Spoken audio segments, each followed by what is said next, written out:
quiet dinner among the vineyards, a ring box in his pocket, a love built on the pursuit of stability, and a betrayal no one walks away from unscathed. He planned a proposal. She planned a public spectacle. And his brother? He was supposed to be just a guest. But in a world where likes matter more than loyalty, even love can be monetized and trust sold to the highest bidder. They thought they were playing by his rules. They forgot who wrote them. When everything collapses live on camera, only one question remains. Who leaves the frame first? The hero, the traitor, or the one who was always one step ahead? Hello, my dear friend. Before we start the video, I have a big favor to ask. Check the description and subscribe to my friend's channel. He'll really appreciate it. Now let's begin. Wyatt Carrington stood by the edge of the vineyard, his gaze lost in the distance as the last rays of sunlight slipped behind the mountain peaks. He slipped his hand into his coat pocket, his fingers grazing the soft velvet box he had been carrying around for the past week. Inside was a ring, simple but perfect for Letitia. 3 carats, emerald cut, polished to perfection, just as he imagined their relationship to be. He whispered to himself, "This is it," before carefully pulling out the box and lifting its lid. The diamond gleamed in the fading daylight, reflecting a sense of unwavering commitment, stability. It was the word that had defined every one of his aspirations. At 36, Wyatt had built his life from the ground up. Growing up in foster care had taught him to be resilient. The time spent with the Holmes family had instilled discipline, and the streets had sharpened his ability to think ahead at all times. His phone buzzed in his pocket, and the screen lit up with Letitia's name. She was still at the office. "Don't wait. Big pitch tomorrow," the message read. Wyatt quickly typed his reply. "You'll crush it. I'll be here when you get home." With a sigh, he tucked his phone back into his pocket and continued walking through what he hoped would one day be their wedding venue, assuming she said yes. The vineyard's owner had already agreed to his plan, a sunset dinner among the vines, followed by a weekend in the guest house. Just 3 years ago, Wyatt wouldn't have believed in the concept of luck, but that all changed the day Letitia and her business partner had walked into his office. She was magnetic, bright, ambitious, and full of life. With her flowing dark hair and captivating green eyes, Letitia had taken command of the room during her pitch for a brand partnership. "Planning again?" A voice interrupted his thoughts. Wyatt turned to see Zara Mitchell approaching, her boots crunching on the gravel path. His best friend and business partner, Zara, was the only one who knew about the plans he'd been working on. "Always," Wyatt said, slipping the ring back into his coat pocket. Zara gave him a small, knowing smile. "She'll say yes. Who wouldn't?" Her tone, though confident, made Wyatt pause for a brief moment, but he quickly shook it off. Zara had always had his back, through the toughest times when the system had failed him, through the long nights in college balancing multiple jobs. "It's stunning out here," she remarked, her eyes sweeping over the vineyard. "A bit extravagant for a proposal, don't you think?" "It's not just about that," he replied. "We'll get married here too. Think of it as an investment in a future memory." "You're always 5 steps ahead," she said, glancing at her watch. "I've got an early start tomorrow." As Zara walked off, Wyatt returned to his mental checklist, running through the details of the plan once again. The proposal was scheduled for next month, right after they closed the Henderson deal, the largest the firm had ever seen. Still, he pulled his phone back out and scrolled through photos until he found one of Letitia laughing in Seattle, just before her social media following exploded by 15,000, before the carefully curated angles and perfect lighting became a trademark of her photos. He tried to recall the last time he had seen that spontaneous laugh in person. The sound of the engine starting interrupted his thoughts, pulling him back into the present. Tomorrow, he had a meeting with his lawyer to revise his will, officially adding Letitia, another step closer to forever. It took about 20 minutes to reach their condo in Asheville. Although Letitia had said she'd be late, the lights were already on when he arrived. Inside, he found her curled up on the couch, her attention fixed on her phone. "I thought you were staying late," he asked as he hung up his coat. Letitia glanced up, her shift in focus quick, almost too practiced. "Wrapped up early," she said, setting the phone down. "What about you? Where were you?" "Client meeting," he answered, not entirely untrue. The vineyard owner was now one of his clients. She stretched and stood up. "Dinner's on its way," she said, walking toward him. She kissed him, her arms draping around his shoulders, and her perfume, the scent of her first paid sponsorship, lingered in the air. "I've got news," she said, pulling back. Her smile was bright, but faintly forced. "Monica Keller invited us to her dinner next weekend. It's going to be filmed for her blog." Wyatt fought the urge to sigh. Monica's events were more about building a brand than fostering genuine connections. Still, they were important for Letitia's career in the lifestyle space. "I'll be there," he said. "And there's something else," she added, her fingers lightly playing with the collar of his shirt. "Reed called." Wyatt stiffened. "My brother?" She nodded. "Yeah, he's back in town, wants to meet." Her voice was casual, but her gaze was probing. It had been almost 2 years since he'd last seen Reed, a meeting that had ended with Wyatt bailing him out once again, something that had been happening since their childhood. "Did he say why?" Wyatt asked, stepping toward the kitchen to grab a glass of water. "Just that he's been doing some soul-searching, Thailand, or maybe Tibet." She waved it off. "He said he might stick around for your birthday." Wyatt took in the information slowly, letting the weight of it all settle in. Reed tended to reappear whenever funds were low or he needed a hand. This time his arrival couldn't have come at a worse moment, just ahead of the proposal. "He's family," Wyatt eventually said, resignation lacing his voice. "We'll find space for him." Letitia's smile was faint as she sank deeper into the couch. "That's why I told him. Family always comes first." Her fingers were already flitting across her phone screen, her attention drifting elsewhere. Wyatt watched her for a moment, struck by how rehearsed the word family had sounded. She'd once hinted at a severed relationship with her parents, but never elaborated. The doorbell rang. It was their dinner delivery.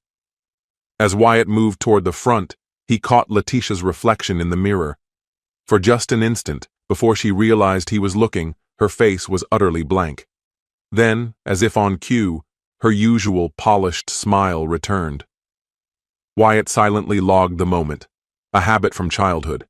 His years in foster care had taught him that reading subtle cues could mean the difference between safety and chaos. He paid the delivery man and walked back to the living room. They ate in a peaceful silence, both absorbed in their devices.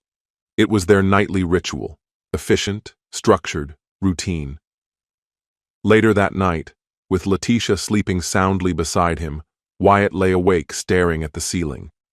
Reed's sudden reappearance unsettled him, as did the recent changes in Letitia, new acquaintances, solo outings, the newly adopted habit of locking her phone.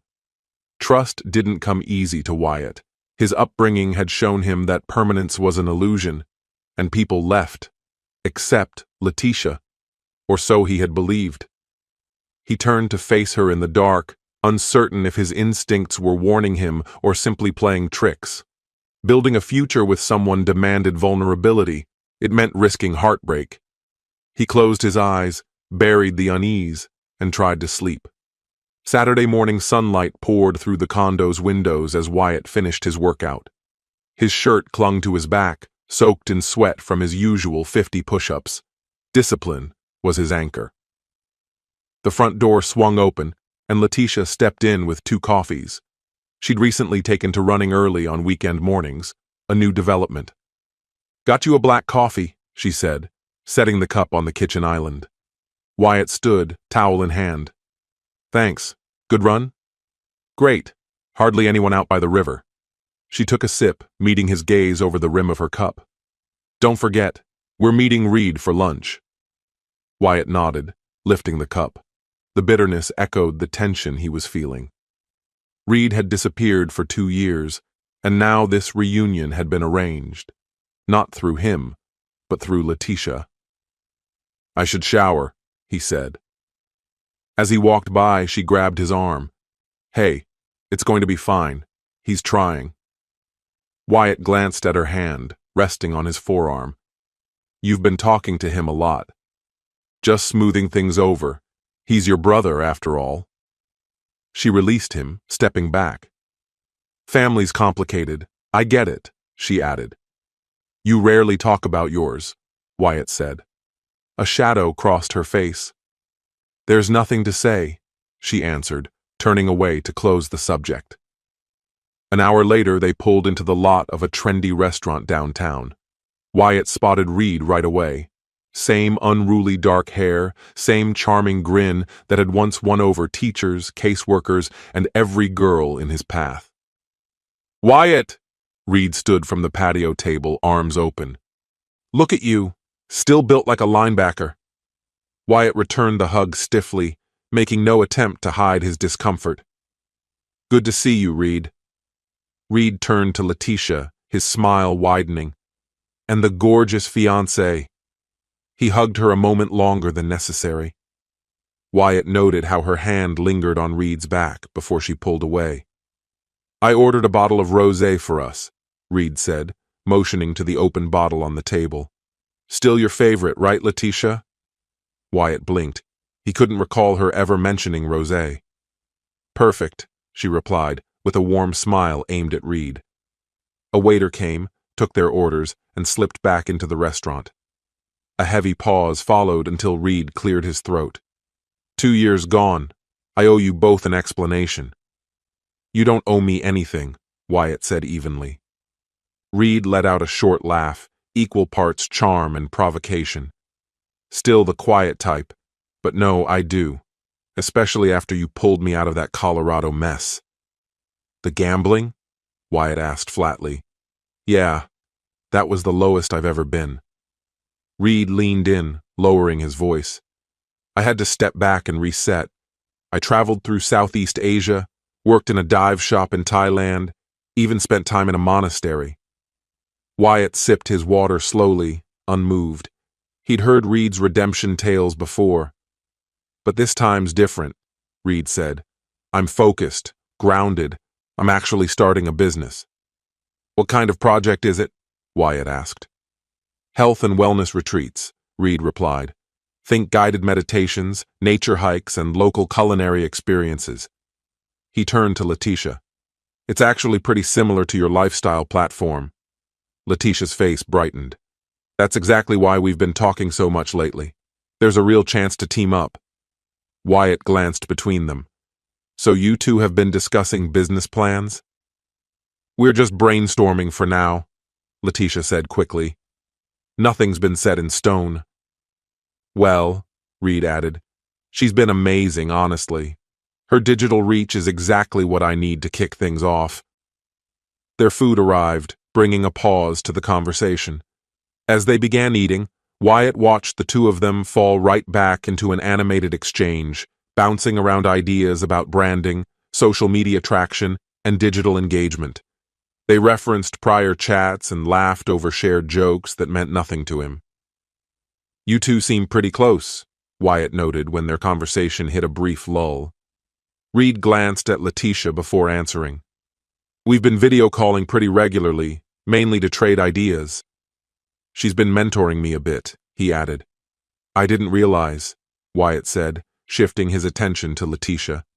She gave a nonchalant shrug. "It didn't seem like a big deal, just trying to be there for family." There it was again. Family, used like armor. Wyatt watched her carefully, looking for any cracks in the facade, but she had already turned to Reed. "You should tell Wyatt about that investor meeting," she said. Reed launched into a thorough recap, but Wyatt's focus drifted to Letitia, the way she leaned in when Reed spoke, how her laugh seemed freer than it had in a long time. Small details began to pile up, the brief contact of their hands as she passed him the wine, the glances they traded during private moments of humor.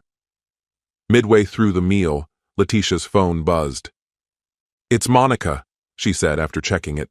"She's confirming dinner plans for next weekend. Wants to know if Reed can come too." Reed's eyebrows lifted. "I wouldn't want to crash the evening," he said, though his expression said otherwise. "Don't be silly," Letitia replied. "She'll totally get your energy.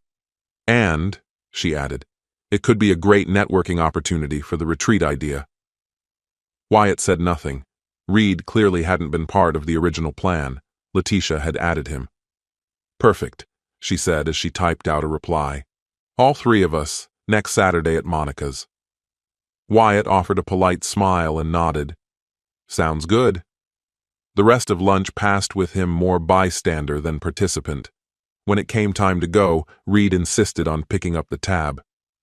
"No Monopoly money this time," he joked as they stepped into the parking lot. He gave Letitia a hug and whispered something that made her laugh, then turned to Wyatt. "Thanks for giving me another chance. It really does mean a lot." Wyatt shook his hand. "Everyone deserves one." On the drive home, Letitia chattered enthusiastically about Reed's plans and the ways she could help bring them to life. "He's different now," she said. "Don't you think?" "We'll see," Wyatt replied, eyes fixed on the road. In the following days, the connection between Letitia and Reed became increasingly obvious. Wyatt would walk in from work and find them at the dining table, laptops open, locked in discussion over strategies and campaign drafts. More than once, he heard laughter echo from the kitchen, only for the room to fall silent the moment he appeared. One evening, he came home earlier than usual. On the balcony, Letitia stood beside Reed, her hand lightly touching his arm. Her expression was focused, intense. As soon as the sliding door opened, both of them stepped back a pace. "You're back early," Letitia said, her smile a bit too swift. "Meeting ended ahead of schedule," Wyatt replied, eyeing them. "What's going on out here?" "Just showing Reed a few possible retreat locations," she said, holding up her tablet. "Santorini has the perfect light for photo shoots." Wyatt arched a brow. "Santorini, as in the place we considered for our honeymoon." An awkward silence followed. "I should get going," Reed said, gathering his things. "Catch you guys at Monica's." After he left, Letitia busied herself in the kitchen, avoiding Wyatt's eyes. "Is there something you're not telling me?" he asked quietly. She turned to face him, a flicker of annoyance passing through her expression. "What exactly are you trying to imply, Wyatt?" "You tell me." "You know I've been spending time with him, for the business, for family." She repeated the word with emphasis that made his jaw tighten. "I'm trying to build a relationship with someone important to you," she added. He didn't respond, silently measuring her words against everything he'd witnessed. "Do you trust me?" she asked gently, stepping closer. "I want to," he said after a pause. She wrapped her arms around his neck, her voice soft. "Then trust me. There's nothing happening." Wyatt returned her hug with a silent nod. Yet that night, lying next to her in bed, he caught a fleeting smile as she read something on her phone, only for her to abruptly lock the screen when she noticed his gaze. In that instant, the proposal they'd planned for the vineyard seemed suddenly remote, a fragile maybe instead of a certain future. Saturday dawned with postcard-perfect weather, radiant skies, a soft breeze, and a gentle warmth that made Monica Keller's garden party feel like a magazine spread. As they pulled up to her sprawling Tudor-style home just beyond Asheville's city limits, Wyatt tugged at the collar of his shirt, smoothing it out. "Remember, everything ends up on her blog," Letitia said, dabbing her lips and checking her reflection in the car's visor. "So be charming." Wyatt gave a slight nod. "I'll do my best," he murmured. "And pretend you're thrilled to see Reed," she added with a wry smile. "Nothing like a good old-fashioned sibling reunion," she went on before he could respond. At that moment, Monica came bounding toward their car, a film crew trailing her like ducklings. True to her signature style, She wore a billowing floral dress paired with chunky combat boots, her hair twisted into an intricate bun streaked with pink. "The dream duo has arrived," she exclaimed, embracing Letitia warmly as cameras clicked and rolled. "And where's the wayward brother?" she asked playfully. "Reed's meeting us here," Letitia replied smoothly, slipping into her media-savvy persona with ease, her tone lighter, her movements more expressive. Wyatt followed as they made their way inside, offering courteous nods to the curated crowd of influencers and small-batch entrepreneurs Monica had assembled. The backyard had been fully styled for the camera, twinkling string lights overhead, farmhouse tables set with precision, and high-end food stations placed just so for optimal filming angles. "Wyatt Carrington," Monica said grandly as they reached the patio. "The man behind the magic. Without him, Letitia's page would be just another pretty scroll." "All credit goes to her," Wyatt replied, his humility practiced and smooth. "So modest," Monica said with a grin, pivoting toward the cameras. "That's what makes them work. Power couples, equal and opposite energies." Letitia gave his arm a brief squeeze, her silent way of signaling he'd played the part well. A tray of cocktails floated by, and Wyatt took one, scanning the crowd for his brother. Reed arrived roughly 20 minutes later, stepping into the scene like he owned it. He had a natural magnetism, the kind that drew attention just by existing. Today, his look was deliberate, a crisp blue shirt that Wyatt recognized instantly. It was one Letitia had promoted recently on her channel. "Apologies for being late," Reed said casually, greeting Monica like an old friend, though they'd never met. "Traffic was a mess." "Worth every second," Monica said, clearly charmed. "Everyone, say hello to Reed Carrington, wellness guru and brother to our favorite duo." Wyatt noted the framing. Monica had introduced Reed through his proximity to them, as though their reputation validated his. Some things never really changed. The afternoon unfolded along Monica's finely tuned itinerary, a tour of her herb garden, a cocktail-making segment, and then dinner. Wyatt found himself seated between Letitia and Isla Langford, Letitia's former college roommate. "It's been a while, Wyatt," Isla said, her voice quiet amid the louder conversations around them. "Nearly a year," he replied. He'd always respected Isla's authenticity. No social media gloss, no brand deals, just a genuine love for literature that once reflected the Letitia he used to know. "How's the English department?" he asked. "Doing great. I just signed a publishing contract," she said with a smile, her eyes drifting toward Letitia, who was locked in an animated exchange with Reed across the table. "And you? How's life treating you?" There was something layered in her tone, something that hinted at more than polite small talk. "Work's been busy," Wyatt answered automatically. Isla nodded faintly, studying him.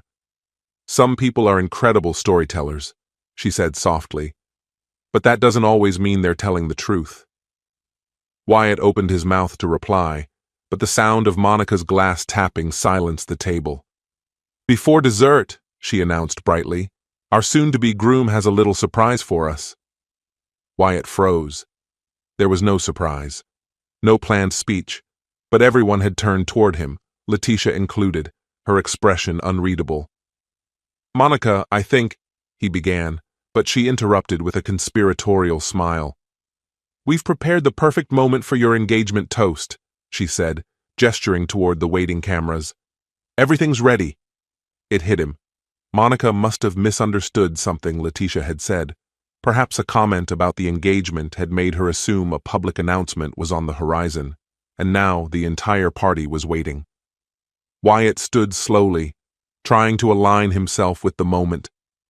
The vineyard proposal was supposed to be weeks away. Still, he could adjust. He raised his wine glass, giving himself a moment to think. "First," he began, "thank you to Monica for bringing all of us together today." A wave of polite agreement moved around the table. Across from him, Reed watched closely, something unreadable flickering behind his eyes. Letitia and I have been engaged for 6 months, Wyatt went on, turning toward her.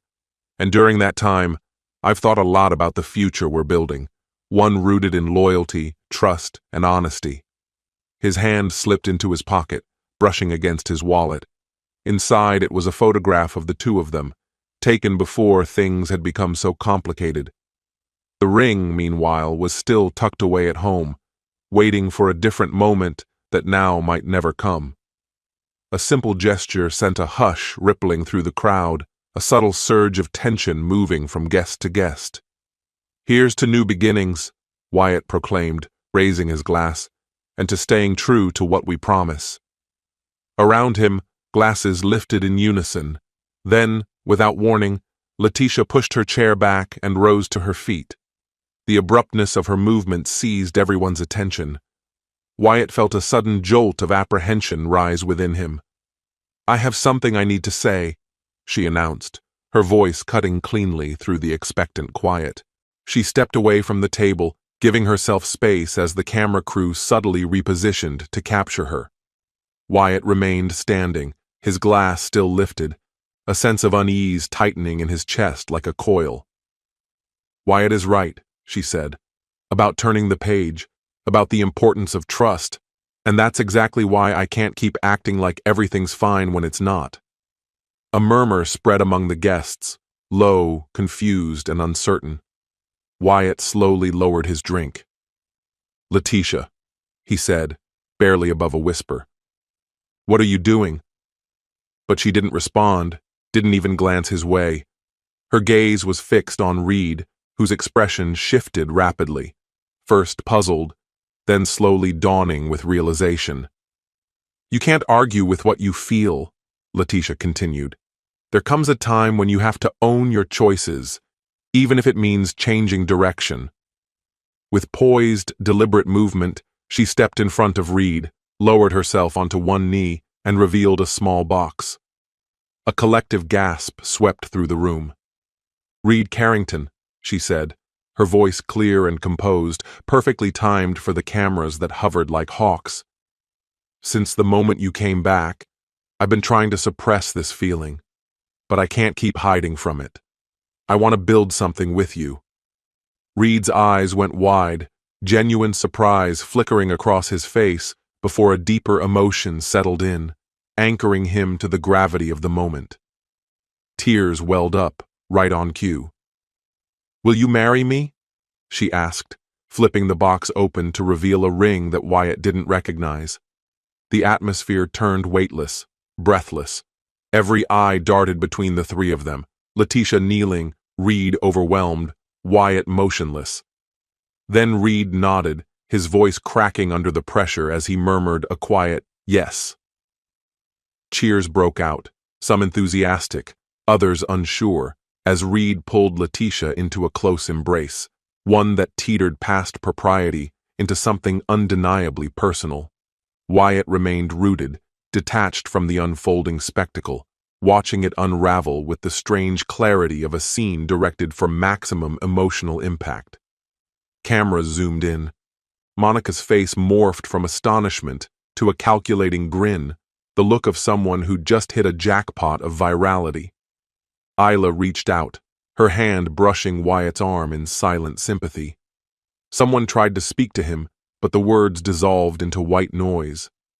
His focus was locked on the pair still wrapped in each other's arms, kissing like nothing else existed, like he had already faded from the frame. With methodical calm, Wyatt set his glass on the table. The soft clink pierced the air. Letitia turned toward the sound, her eyes finally meeting his. Her expression was an unsettling blend of defiance and expectation, as though she waited for the inevitable collapse, the outburst that would give the moment its final flourish. But Wyatt didn't deliver. No fury. No sorrow. His face remained unreadable as he adjusted his blazer, gave Monica a curt nod, and turned to leave. "Wyatt," Letitia called, her voice a perfect blend of remorse and rationalization. "We need to talk." He didn't break stride, his back straight, his pace steady. Behind him, the whispers swelled, The cameras kept rolling, and the drama continued, minus its intended casualty. Wyatt reached his car, started the engine, and drove away from the meticulously orchestrated ambush. His phone lit up with notifications, footage already spreading, the story going viral in real time. But Wyatt Carrington was no longer part of the performance. He had other plans. By morning, sunlight sliced through unfamiliar curtains as Reed Carrington stirred awake. His head throbbed, no doubt from the excessive champagne that followed yesterday's dramatic twist. Letitia was beside him, sleeping on her stomach, dark hair fanned out over the pillow. He grabbed his phone, unsurprised by the torrent of alerts. Monica's video had exploded. The hashtag BBQ proposal was trending, the internet torn between those enchanted by the romance and those condemning the betrayal. Either way, they'd captured the audience they were aiming for. Just as planned. Reed slipped out of bed and padded to the bathroom.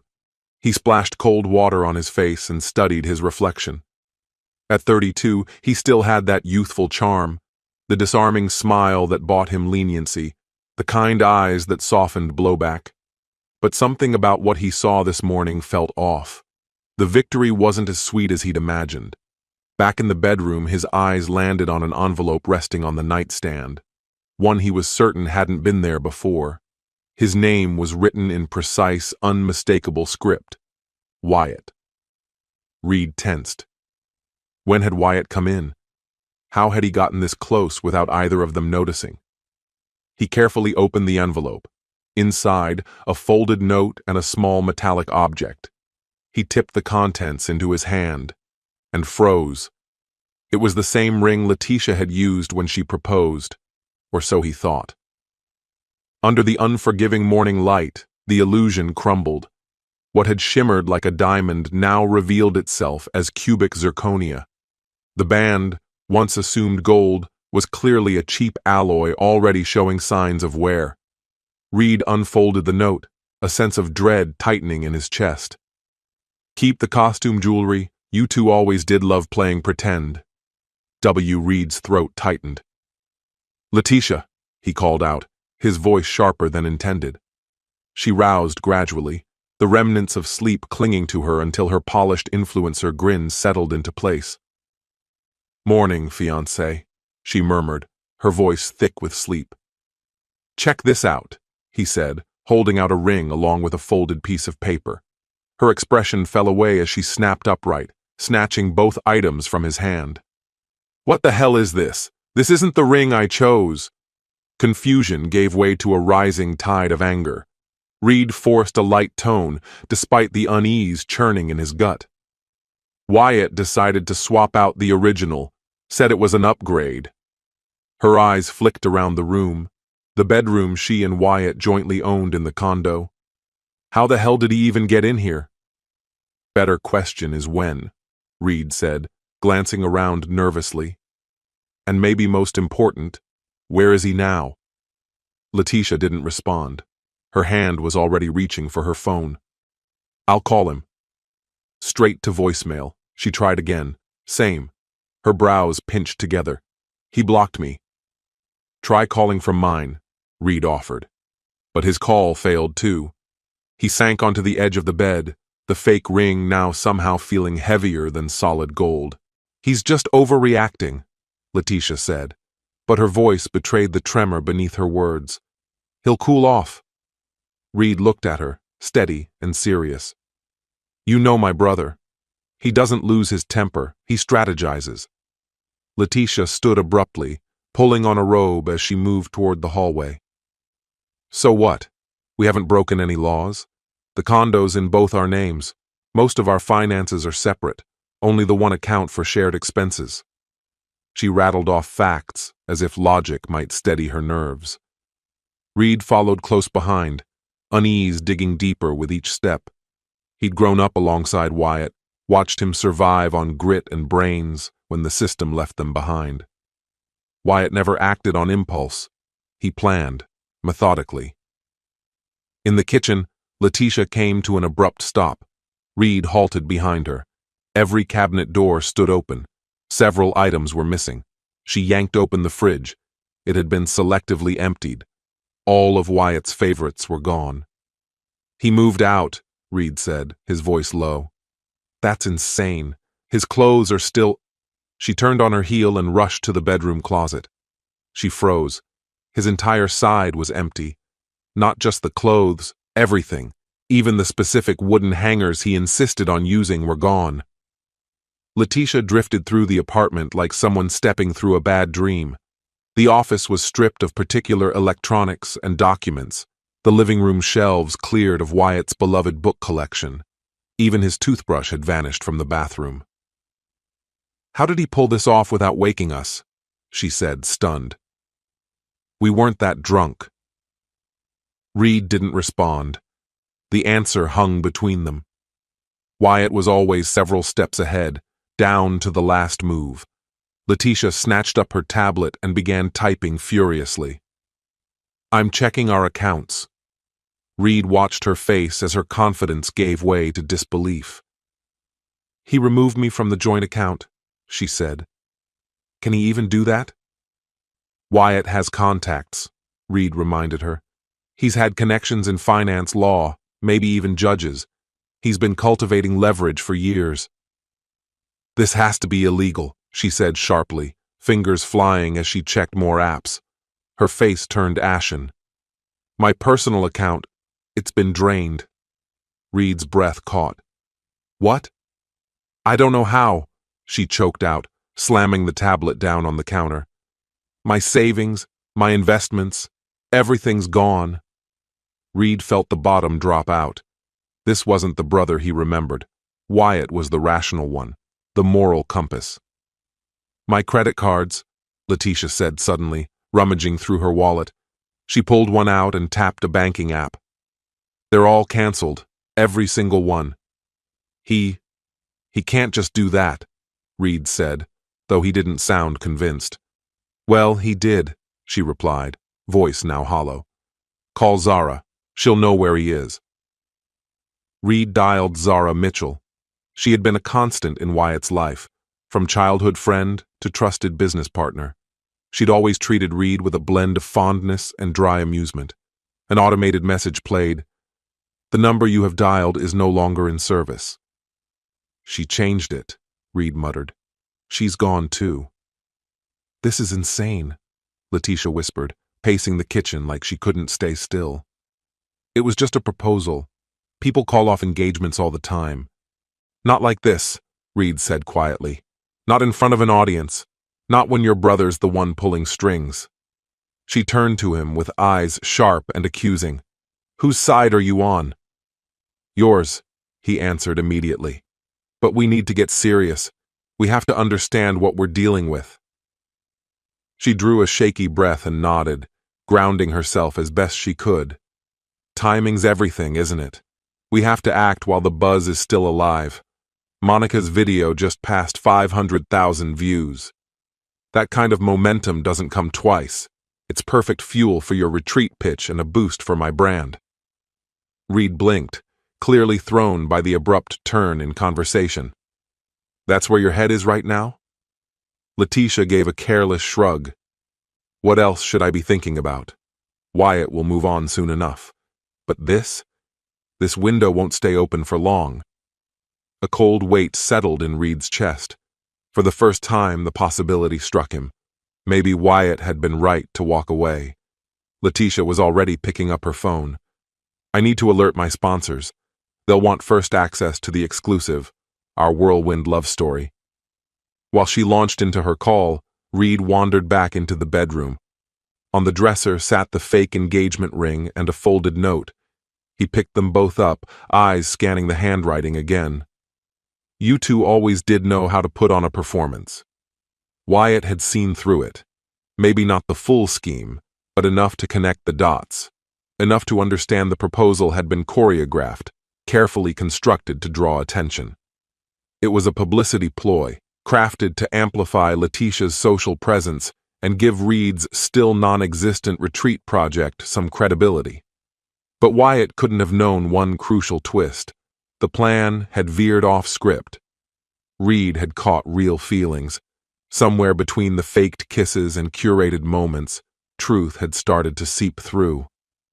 From the kitchen, Letitia's voice floated in, smooth, polished, rehearsed, as she spun their tale to someone on the other end of the line. She was selling the story already, the magnetic romance, the undeniable spark. Reed sank onto the bed, the ring rolling across his palm. He had crossed his brother, the one person who had stayed in his corner through years of missteps, and all for someone who, at this very moment, was monetizing the fallout. His phone buzzed. Unknown sender. He tapped the screen and froze. You've got 24 hours before everything comes out. Choose wisely. An image was attached, a screenshot of old messages between him and Letitia, dated 2 weeks back. Every word outlined the fake proposal plan in undeniable detail. Reed's skin went cold. He erased the message on instinct, though he knew it was already too late. Wyatt had all the proof he needed. Letitia kept chatting from the kitchen, her pitch full of rising enthusiasm as she mapped out sponsorship ideas for their romance. Reed slipped the ring into his pocket, no longer a prop, but a relic of a lie he couldn't contain. And for once, it wasn't his brother's rage that scared him. It was the quiet, the cold, meticulous way Wyatt was dismantling them, piece by calculated piece. By evening, Letitia's earlier bravado had cracked. She paced the living room, while Reed sat silent with a glass of bourbon in hand. "This doesn't add up," she muttered, her voice fraying. "Just last week, brands were lining up to sign me." Reed said nothing. He'd spent the entire day toggling between trying to help her recover her digital life and watching for another message from Wyatt. Neither effort had yielded anything. "It's like I've been erased," she said, still pacing. "My bank couldn't verify me. No records. They said my signature doesn't match anything they have on file." She sank onto the couch, stunned. How is Wyatt even doing this? Reed considered showing her the threat. He didn't. The ease with which he kept it to himself disturbed him. But survival had always been second nature. Instead, he said, "We have to think smart. What's left that he can't touch?" She furrowed her brow. "I've still got product inventory. I can sell it direct. And my followers, they're loyal. I'll pivot. Rebuild." Mid-sentence, her eyes flicked to her phone, and then she froze. "No, no, no, no. What? My Instagram, it's gone." Her voice pitched up in alarm. "Not just logged out, it says the account doesn't exist." Reed stood beside her as she frantically typed in her username again. Nothing. Her 100K followers, gone. "Check the others," he said quickly. They moved through them all, Twitter, TikTok, her blog, each one scrubbed clean, not inactive, erased, like they were never there. "This isn't possible," Letitia whispered, her voice tight with fear. "Nobody can just do that, not legally, not this fast." But Reed was starting to understand. Wyatt hadn't walked away in defeat. He'd left to prepare. And now, with quiet precision, he was tearing it all down. "We have to find him," Letitia said, shooting to her feet. "We need to confront him, face to face." "And say what, exactly?" Reed asked. "Sorry for ambushing you on camera. Mind giving back everything we stole?" She whipped toward him, fury in her eyes. "This isn't funny. He just wiped out my entire career." Reed's voice sharpened. "Your career? You mean the platform he built for you? The connections you used because of him?" She didn't answer. She didn't have to. "The followers you gained because of his reputation? Who are you really loyal to?" Letitia fired back, repeating the question she'd already demanded earlier. "I've told you. I'm with you. But we have to be realistic," Reed answered calmly. "Wyatt isn't just some bitter ex you can outplay." "This was orchestrated," Letitia murmured, just as her phone rang for the first time that day. She lunged for it. "Unknown caller," she muttered before tapping to answer. "Hello?" "Yes, this is she," she said. Reed watched her expression shift. from eager to puzzled to ashen. A letter. I'm sorry, no, I never sent any. Her forehead creased as she listened. That's not possible. There must be a mix-up, I understand. Thank you. She ended the call slowly, her hand lowering like it weighed 1,000 pounds. What was that about? Reed asked carefully. It was the property manager, Letitia said, her voice hollow. They received a notarized letter saying I'm terminating my lease. That can't be right. You've lived here for what, 2 years? As an unofficial guest, she replied, letting out a dry, mirthless laugh. My name was never on the lease. They're changing the locks tomorrow at noon. I've got until then to clear everything out. Reed's mind scrambled for options. You can contest it. Tenants have rights. And who's going to pay the legal fees? Letitia shot back, throwing her arms wide. What attorney do I even call, Reed? I'm flat broke. It's all gone. Reality fell hard between them, sharp and suffocating. Wyatt hadn't just walked away. He'd obliterated the foundation they stood on. No allies, no money, no backup plan. At least we still have each other, Reed said softly. Letitia gave a scathing, hollow laugh. Yeah, great. You're just as broke as I am. The sting of her words was sharp, but undeniable. Reed had returned to Asheville with barely enough cash for a month's rent. His so-called business was little more than casual talks and a draft website. We need to start packing, Letitia said dully. There's no way I'm letting him toss my things on the curb. They moved through the condo in silence, their limbs mechanical, boxing up whatever they could. Hours passed. Then Reed's phone vibrated. Another unknown number. Tick-tock, little brother. 18 hours. He erased the message immediately, but it clung to his thoughts like ash. Wyatt was watching. The clock was ticking toward something dark. Who was it? Letitia asked, noticing the way Reed froze. No one, he lied, forcing himself to keep boxing. By midnight, they'd packed Letitia's car with essentials, though they had no destination in mind. After a long stretch of silence, Reed suggested a dingy motel on the outskirts, the only place their dwindling funds could cover. As they drove through empty streets, Letitia broke. Tears streamed down silently. I was so close, she whispered. I nearly signed a regional lifestyle deal. Just a few more months, and I would have been independent. Finally. But it was gone now. Evaporated in less than a day. Reed reached over and clasped her hand, a silent gesture of comfort, though he felt as empty as she looked. Her words hit harder than he expected. She hadn't just walked away from Wyatt for him. She'd done it for the momentum, the attention, the upward climb. The motel was every bit as grim as he'd expected. One queen bed, faded walls, the stale reek of smoke despite the non-smoking sign. We'll figure it out tomorrow, Reed murmured as they lay on the lumpy mattress. There's no way Wyatt planned for everything. But deep down, sleep eluded him.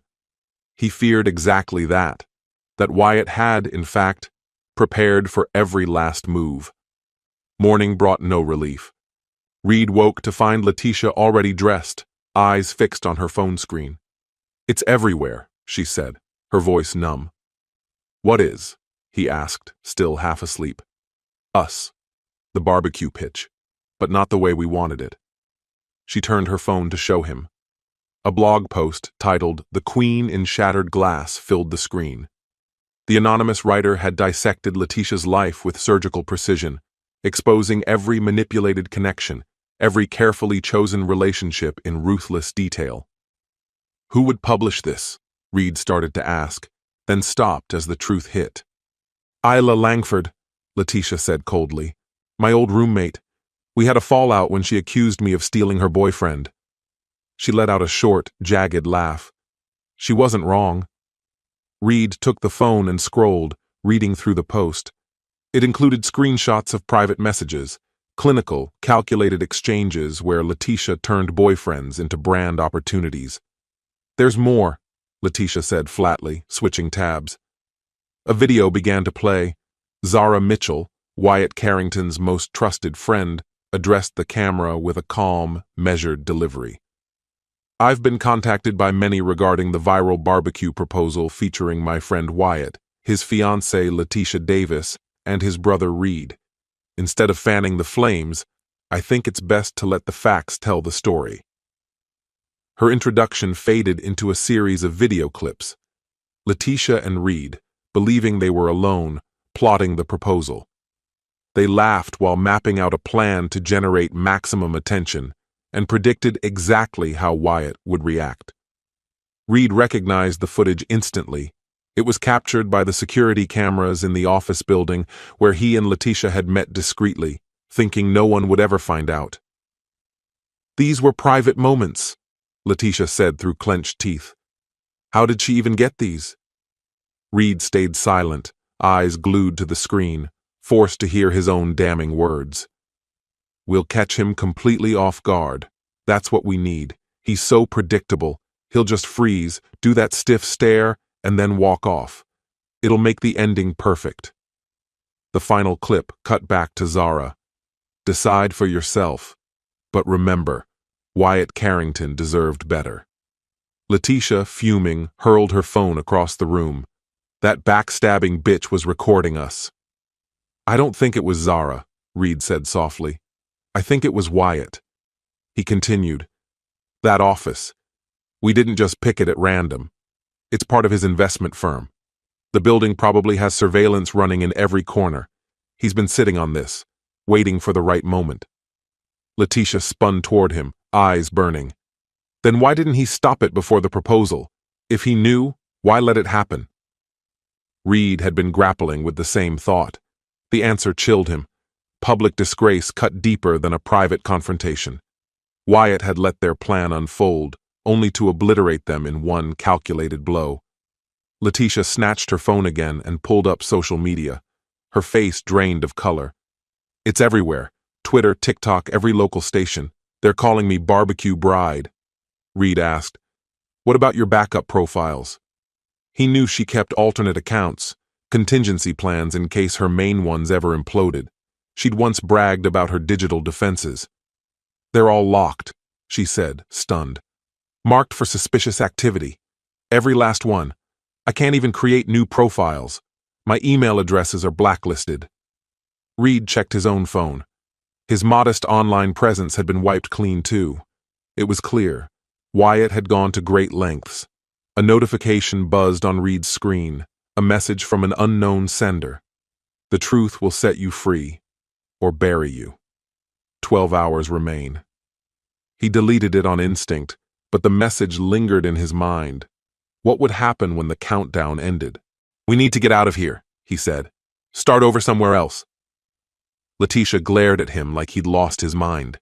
"With what money? What ID? My wallet's gone. Passport, birth certificate, everything." "When did that happen?" "I don't know," she snapped. "But they're missing, all of it." Reed opened his wallet. His cards and ID were still there, but they were effectively worthless. Wyatt had likely frozen every account tied to him. "My brand deals," Letitia muttered suddenly, unlocking her phone. "Some of them won't care about the drama. They might still—" She froze mid-sentence, her face crumbling. "What is it?" Reed asked. "Email from Beauty Burst. They dropped me, violated their ethics clause, same with Wellness Way, and Fit Life." Her fingers sped across the screen. "All of them. Gone. Every one." Reed watched her carefully composed persona unravel. Everything Letitia had built, her image, her influence, her partnerships, had collapsed, and without them, she looked hollow. "It's done," she said, barely audible. "No," Reed replied, struggling to sound sure. "We'll find a way. We always do." She turned to him with a cold, assessing gaze, one that seemed to weigh his value now that her empire had fallen. "And what exactly do you have to offer, Reed?" she asked with flat detachment. "No money, no contacts, no real talents, just a pretty face and a smooth pitch." The words stung. But they weren't wrong. Reed had spent his life skimming by on charm and good looks, never laying down roots or building anything of his own. He started to respond, but her phone buzzed again. Her face shifted from icy disdain to puzzled concern. "A law firm just contacted me," she said slowly. "They want me to come in for questioning. Something about fraudulent credit applications." "Fraudulent?" Reed echoed. "What credit applications?" "I don't know," she said quickly, eyes darting away. "More of Wyatt manipulation," she added a second later. But Reed caught it, that split-second flicker in her eyes. Recognition. Guilt. "What did you do, Letitia?" She didn't reply. She kept reading, silent. Reed stepped forward, his stomach sinking. "What did you do to my brother?" "There's nothing specific," she finally said.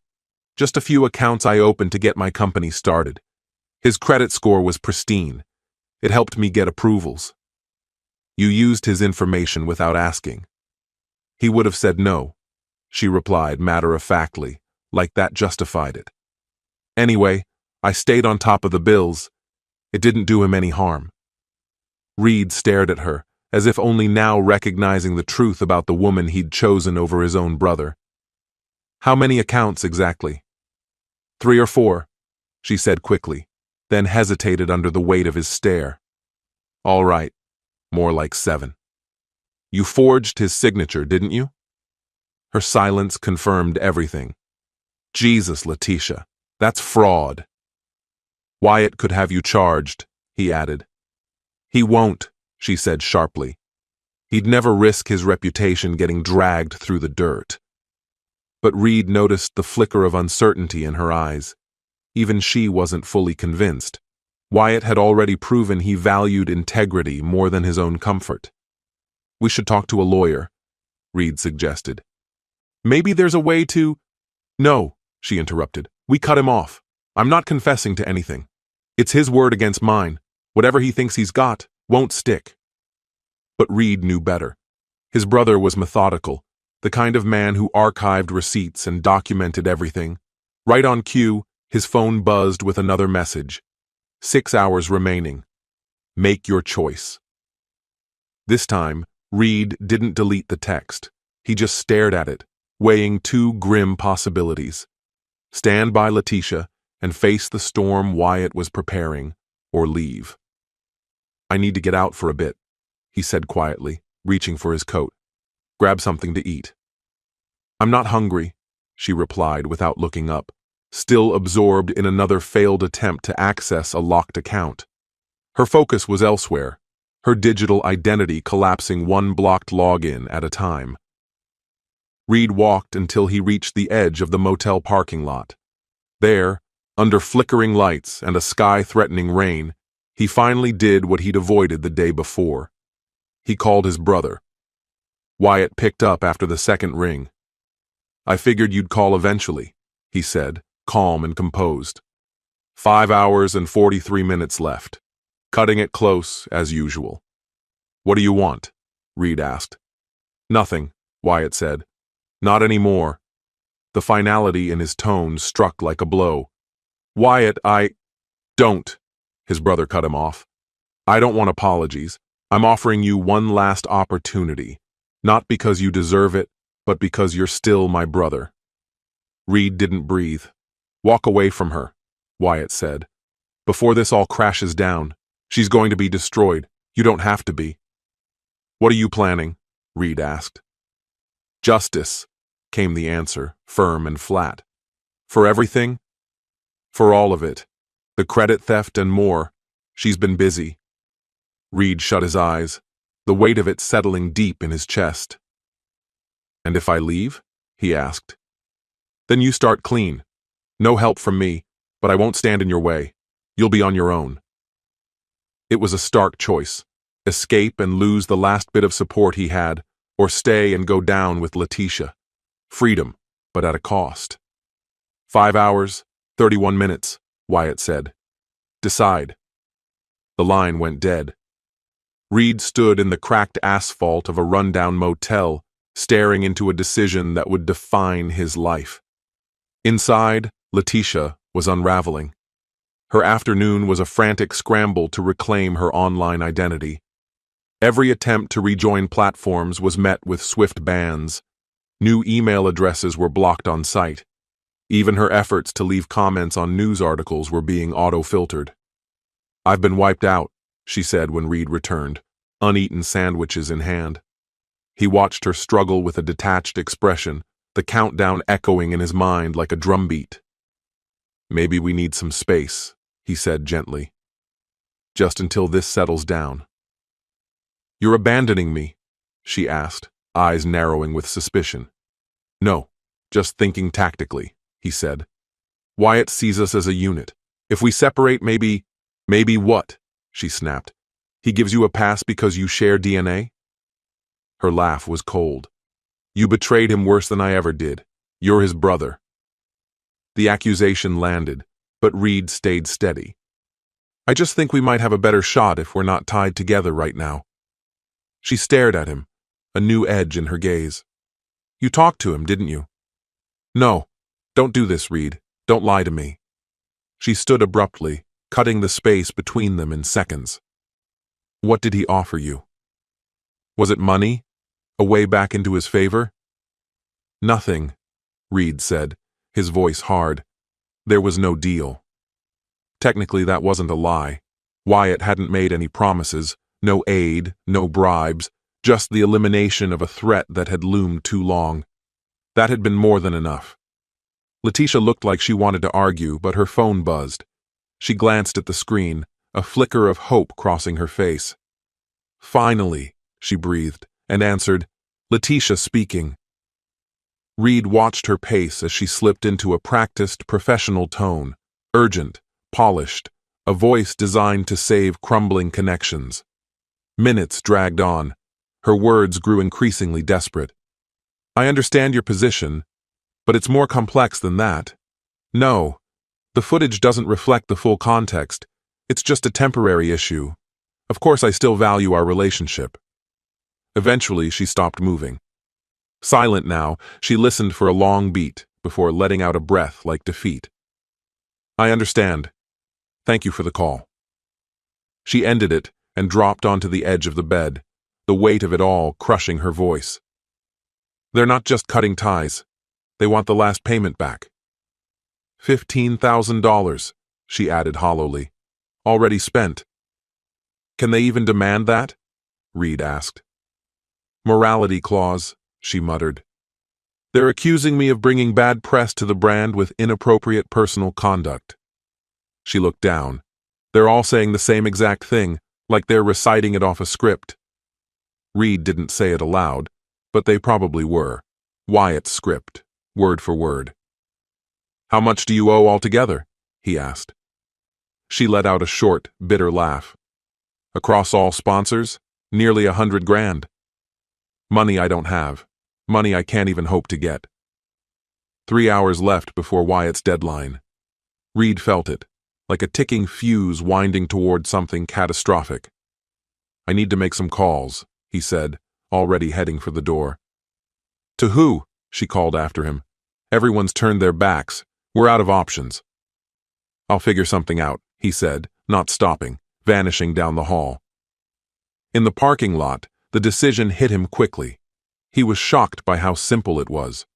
Wyatt had been right, Letitia had played both of them, and Reed wasn't innocent, but he wasn't about to go down with her either.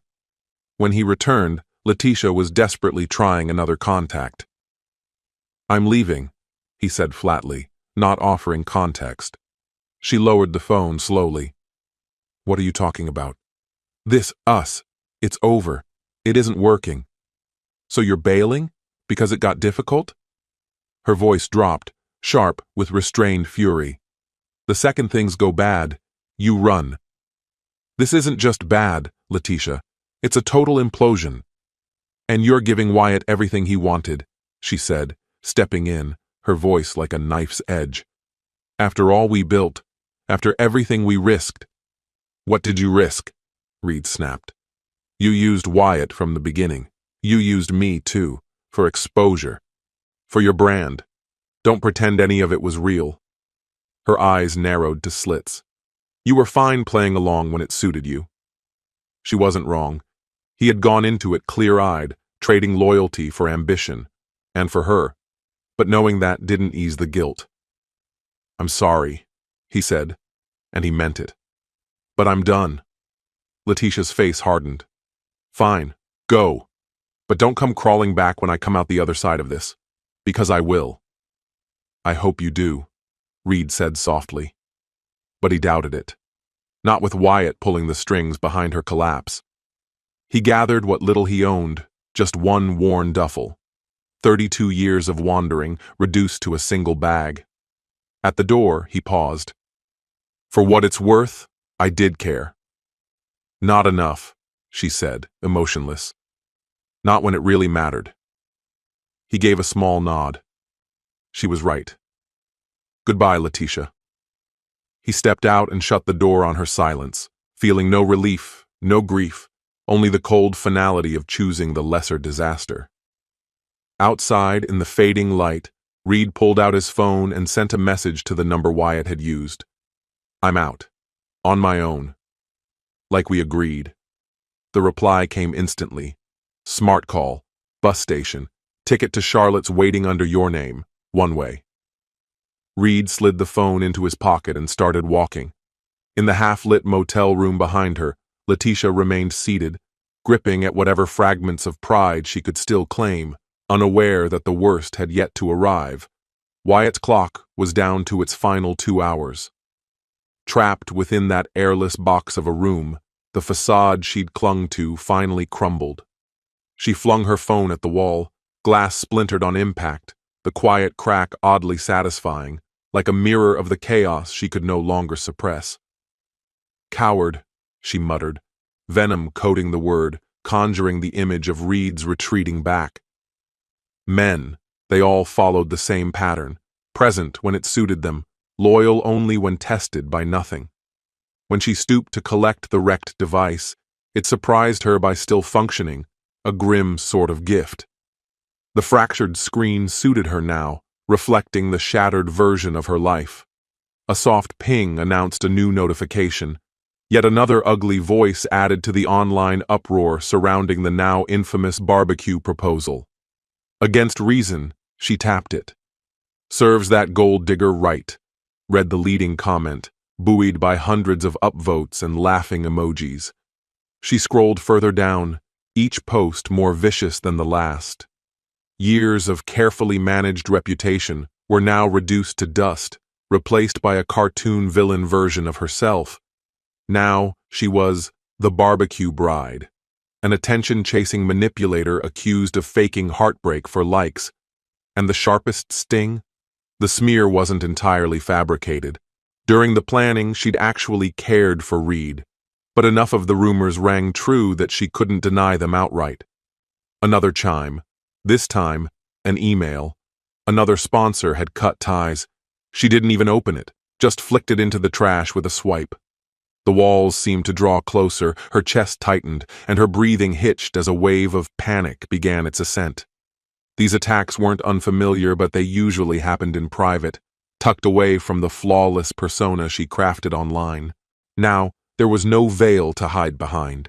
Alone with the fallout, the panic overtook her. Rapid pulse, damp palms, breath coming too shallow. This fear wasn't just about trolls or scandal. It was about Wyatt, and the countdown he'd started. What final strike was he preparing? She stumbled into the bathroom, splashing cold water onto her face. The woman who looked back at her in the mirror was a stranger. Pale skin, bloodshot eyes, smeared makeup. The glossy version of herself had vanished. She dug into her toiletry kit and pulled out a bottle of anti-anxiety meds, rarely needed, but always nearby, one of the secrets she never let her audience glimpse. She shook out 2 pills, swallowed them dry with tap water. Deep breath in, out. She waited for the familiar numbing calm to dull the edges. Back on the bed, she instinctively reached for the broken phone, fingers drawn like a habit to the never-ending comment feed. New ones had rolled in. This is karma. Where's Wyatt at? He's a hero. Time to deplatform the barbecue bride. Permanently. She didn't stop herself. She typed back, trying to explain, to defend, clinging to fragments of her side of the story. But with every reply, the storm only intensified. An hour vanished, consumed by a digital self-flagellation she couldn't seem to quit. The meds dulled her panic, but not the dread settling heavier with each passing minute. Then, a text from an unknown number. Her pulse spiked with hope. Maybe Reed, finally willing to hear her out. But the message was stark and cold. 1 hour remaining. You should get ready. Wyatt. There was no doubt it was him. That icy, surgical tone, unmistakably his. She dropped the phone on the bed, fear surging anew as she started pacing. What more could he take? Her name was scorched, her income gone, her love life in ruins, and her career reduced to ash. Then, a darker possibility surfaced.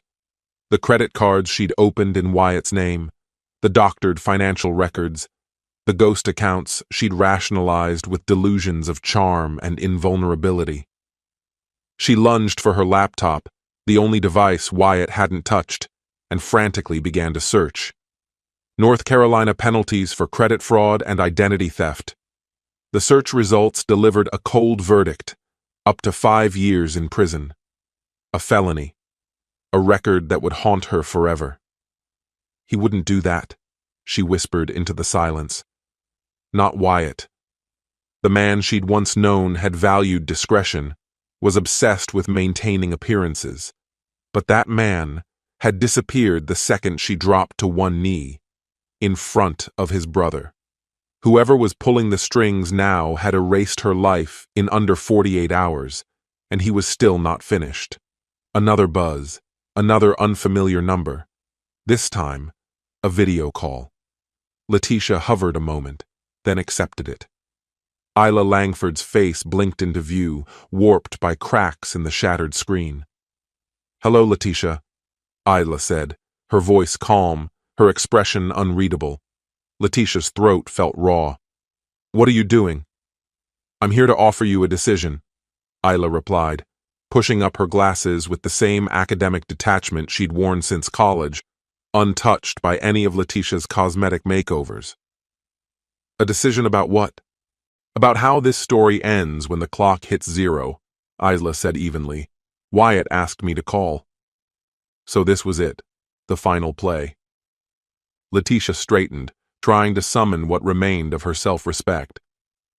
"Whatever he has planned, I'm not afraid." Isla gave a dry, almost pitying laugh, still pretending to be bulletproof.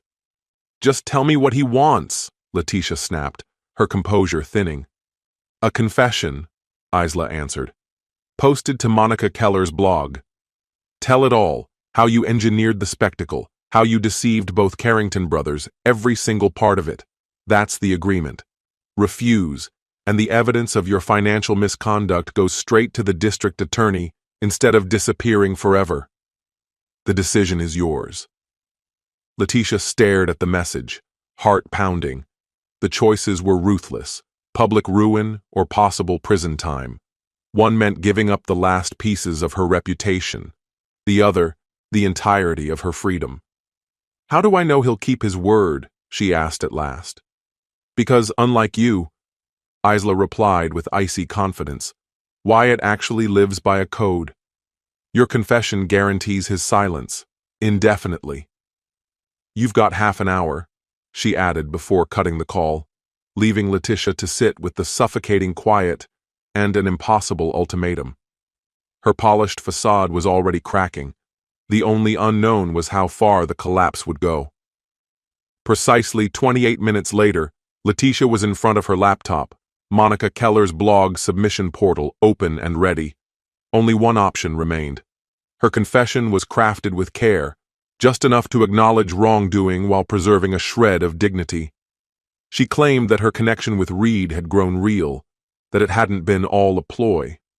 As her finger hovered above the submit button, her phone vibrated with a final text. "Time's up. What'll it be?" She drew a sharp breath and hit send.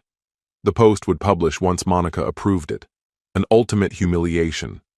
Not just a confession, but through the very person whose event she had sabotaged. She fired off a quick text to confirm the submission. The reply was immediate, and it struck like ice water. Too late. Check your inbox, Letitia, if you have the nerve. With a sense of dread, she opened her email. Waiting for her was a message from Wyatt Carrington's attorney. Attached were documents outlining her financial misconduct, records of correspondence with the district attorney, and a court summons 2 weeks away. "No," she whispered, scrolling desperately. "We agreed." Her phone rang. It was Isla. Fury surged as she picked up. "You tricked me." "I didn't," Isla answered coolly. "I told you the conditions, but you were late, by 3 minutes." 3 minutes? She snapped. "That's ridiculous. No one is that precise." "Wyatt Carrington is," Isla said flatly. "You know that. He's exact. Always has been. Every timeline, every agreement, he honors them to the second." The truth slammed into her. She had bet on his forgiveness, on some lingering affection softening his resolve. But she had miscalculated. Terribly. "The court filings are already public," Isla added. "And your blog post will still go live. Monica's ecstatic about the attention it'll draw." "So now you get both," she finished. "Legal fallout and public humiliation. Well done." Then the line went dead. Letitia sat frozen, eyes locked on the damning evidence displayed on her screen. Just 3 minutes late. But really, the destruction had started long before, when she chose to exploit Wyatt Carrington's loyalty rather than value it. When she treated his dependability as a tool instead of a virtue. Too late, she saw what she had shattered. Worse yet, she realized who she had underestimated. 3 months later, Wyatt Carrington stood quietly in the rear of Courtroom B in the Buncombe County Courthouse, observing the civil case Letitia Davis had brought against him unravel piece by piece. "Your Honor, the evidence makes it clear that Ms. Davis was never legally listed on the deed to the property," his attorney stated. "Mr. Carrington took legal steps before their engagement to ensure his personal holdings were protected." The judge, a stern woman in her 60s with a no-nonsense demeanor, gave a small nod. "And the joint bank account?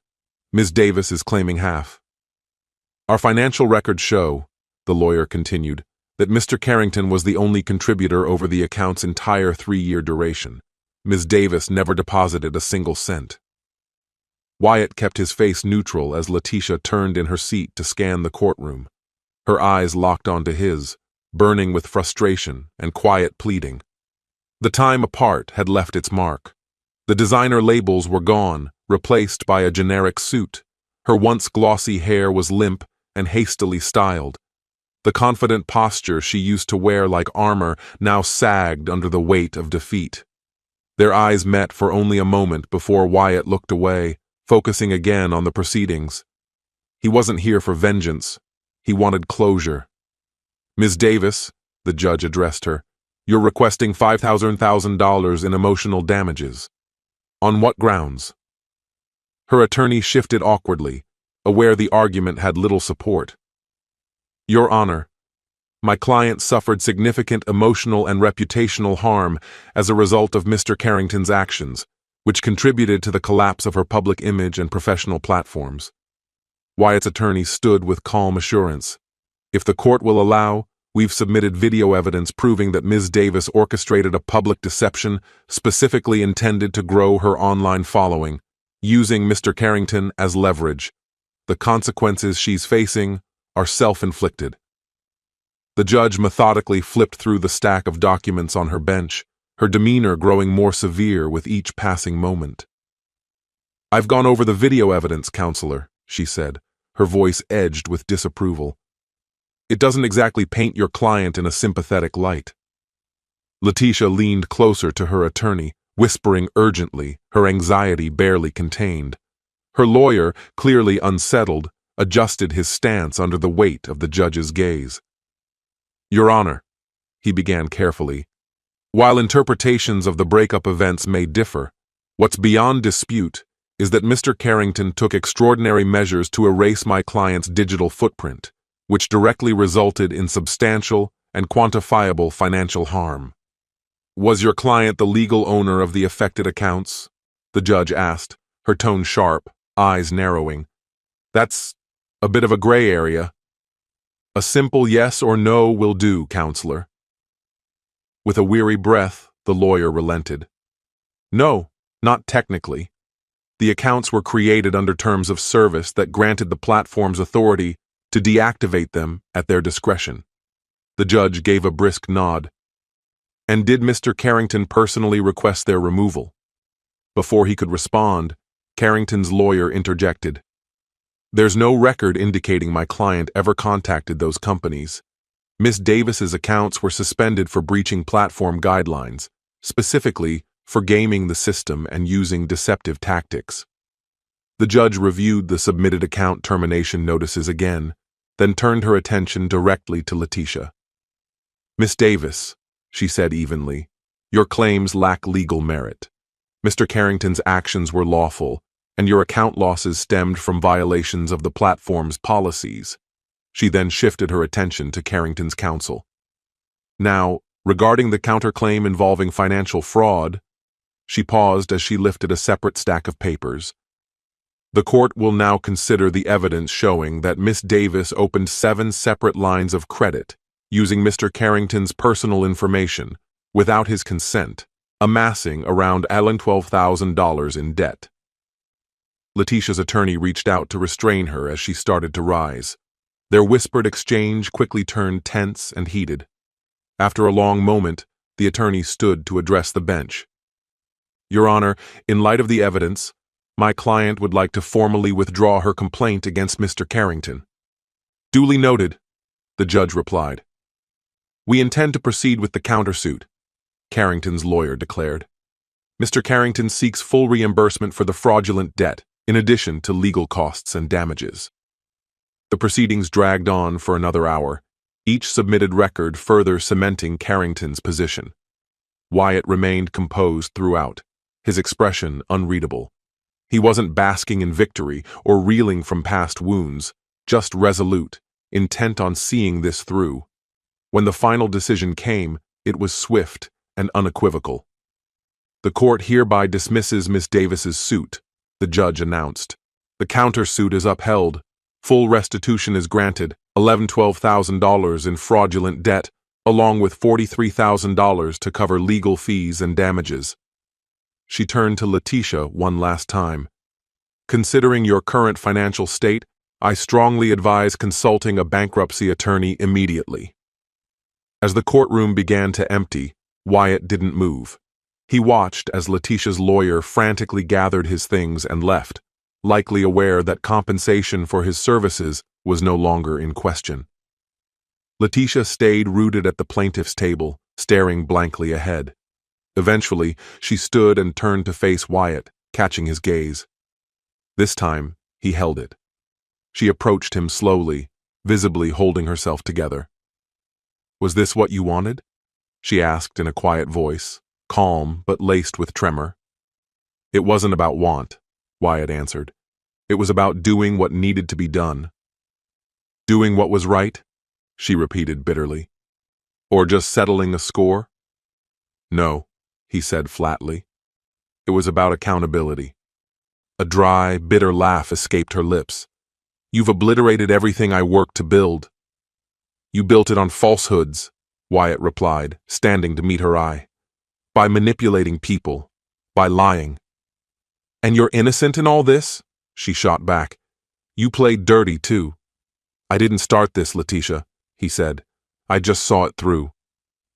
They stood in loaded silence, the air between them heavy with what had once been love, promises, and possibilities, now reduced to regret and rubble. I did love you, she whispered, her tone softening. In my own way. Wyatt studied her face, trying to find truth beneath layers of practiced deceit. Your way wasn't enough, he said quietly. So what happens now? She asked. I declare bankruptcy, face charges. That your idea of justice? You avoided prosecution by admitting guilt, he reminded her. That was the agreement. I was 3 minutes late, she snapped. 3 damn minutes. 3 minutes can change everything, he said, his voice low. Just like the 3 minutes you spent choosing my brother over me. Letitia flinched, an involuntary crack in her mask, the first genuine reaction he'd seen in ages. What now? She asked again. You rebuild, Wyatt said calmly. Without my name, without my help, and without my protection. She narrowed her eyes. You really think I can't? I think you'll try, he acknowledged.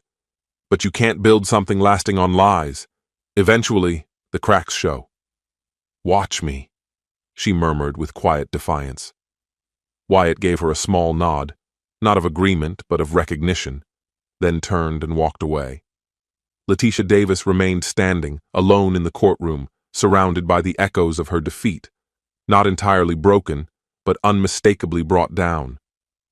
Outside, Zara waited by the car, concern etched into her expression. Well? She asked as Wyatt approached. He unlocked the door and answered plainly. Necessary, he said, but not satisfying. This has been hell, she said under her breath as she sank into the passenger seat. Wyatt turned the key in the ignition, the engine humming to life. Her words lingered in his mind. The legal war had ended. Justice, for better or worse, had spoken. Now came the steeper climb, putting the pieces of his life back together. Yeah, he finally replied. I think I'm ready now. 2 weeks had passed since Letitia's breakdown outside the courthouse. Now she was living out of the only thing left to her, her car. From a library terminal, she scrolled through job listings, doing her best to numb the grief of everything she'd lost.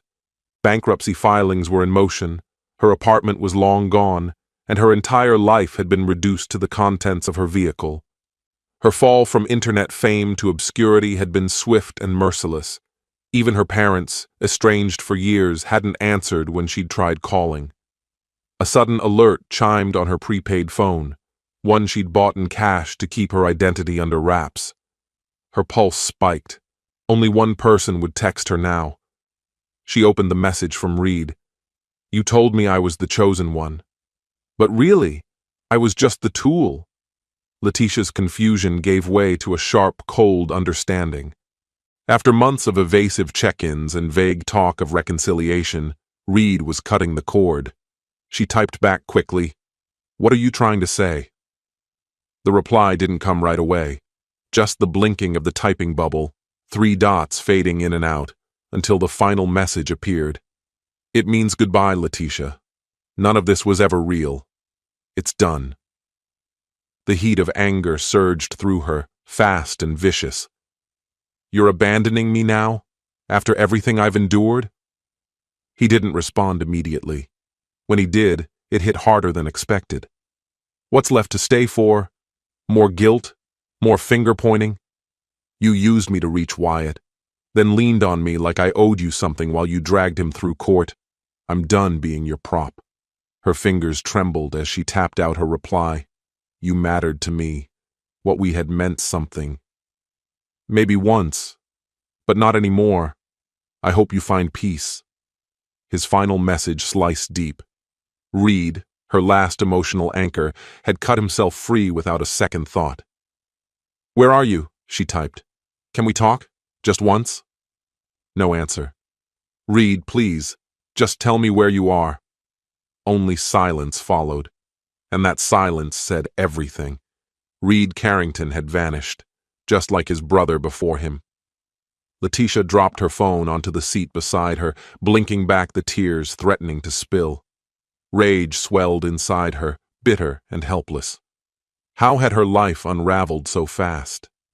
Just 3 months earlier, she had been riding high, closing in on regional influencer stardom, living in a stylish condo, engaged to a polished investor, raking in sponsorship deals.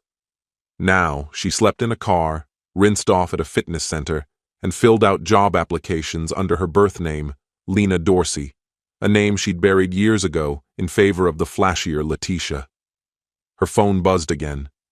She snatched it up, hopeful. Maybe Reed had changed his mind, but it was just a blog notification from a tabloid she still followed. Carrington Brothers. Where are they now? Exclusive. Barbecue bride love triangle. The latest. Despite herself, she clicked. There, in a glossy photo, stood Wyatt in an immaculate suit beside Zara Mitchell at some upscale event. The caption praised him as a savvy investor and charitable leader. The article praised his comeback, how he'd turned scandal into success, remaking himself as a public darling. His business was booming. His image somehow had emerged unscathed, thriving even. Reed, on the other hand, was given only a passing mention, starting a legitimate wellness company somewhere in the Pacific Northwest. No more details, no drama, just distance. Both Carrington brothers had rebuilt. They had found their next chapters. She was still trapped in the wreckage. It was like a fire in her chest, hot, sharp, and relentless. They had moved on. She was still the punchline, the barbecue bride. Letitia turned the key, the car's engine sputtering to life, her last asset, though she knew it wouldn't last without a job. She eased out of the parking lot, making a quiet decision. Asheville had nothing left for her. It was time to vanish, to start fresh somewhere no one had ever heard of Letitia or Lena Dorsey. She steered east toward the coast, toward obscurity. She had no destination, just a driving urge to escape. Her phone sat beside her, screen still aglow with Reed's final words. "You told me I was the chosen one, but really, I was just the tool." The words echoed around her, threaded through the wind as she drove into the unknown. 6 months later, Wyatt stood on the terrace of a secluded villa, the Aegean Sea sprawling out before him.